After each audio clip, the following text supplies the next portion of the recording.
বোমাবর্ষণ করে ইরানের পারমাণবিক শিল্প ধ্বংস করা অসম্ভব।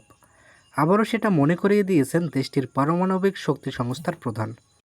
বুধবার ২ জুলাই মন্ত্রিসভার সাপ্তাহিক অধিবেশনের পর সাংবাদিকদের সঙ্গে আলাপকালে মোহাম্মদ ইসলামি ইরানের পারমাণবিক স্থাপনাগুলোর ইসরায়েলি ও মার্কিন সামরিক হামলাকে জাতিসংঘের সনদ প্রতি আঘাত বলে এর নিন্দা জানান।